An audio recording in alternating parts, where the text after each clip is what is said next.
Hey there everyone, I'm Barbara Henderson and I am a writer. And my Robert Burns object is this. It's a flintlock pistol. Because he wasn't just a poet, he was also a little bit of an action hero towards the end of his life. He was certainly involved in a very exciting incident involving him having to have one of these. Most people think of Burns as a poet and as a writer and perhaps as a farmer.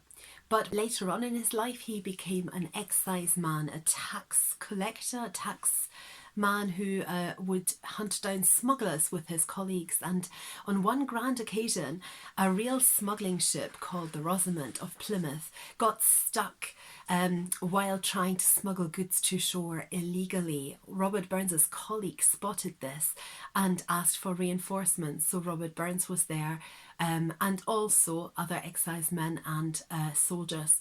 Now, they had to go out and somehow arrest these smugglers while being shot at with cannon and muskets. Not only that, but the beach that they would have ridden across was quicksand, so they had to turn back and leave their horses behind and somehow make it across this beach into the water. They had hoped to borrow locals' boats, but all the locals were helping the smugglers and put holes into their own boats.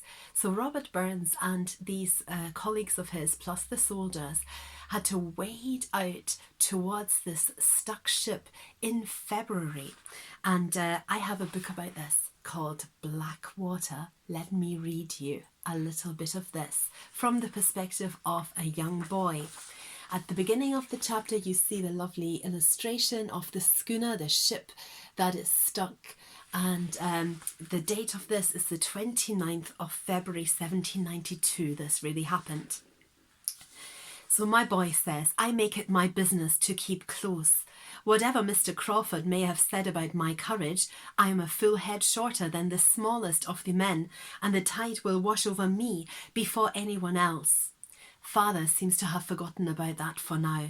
He is checking his pistol as he walks. The smugglers on the schooner are obviously watching us closely, for as we walk along the beach towards the ever-approaching water's edge, they shoot their carronades, that's their cannons, once more, making high splashes in the water where the cannonballs fall. Don't be feared, exclaims Burns. If we stick to our angles, they can't hit us. They can make a noise, but they can't do damage to body or soul. Well said, Burns, shouts Crawford at the head of our group, and we pick up our pace. The hazy February sun does little to warm our faces. A clammy chill rises from the sea, which is calm enough for now. The cold settles on us like a blanket as we approach, and all conversation falls silent. Even the poet has stopped humming. I don't know why, but I had assumed we'd stop for a prayer before entering the water. However, Father and Crawford don't even break their stride, splashing into the surf up to their knees. I lock my teeth together to stop myself wincing as the blade of icy water cuts my breath off for a moment. Father marches on, undaunted, until he checks over his shoulder and his eyes fall on me. A strange expression spreads over his face. Does he wonder if he's leading his son and heir to his death?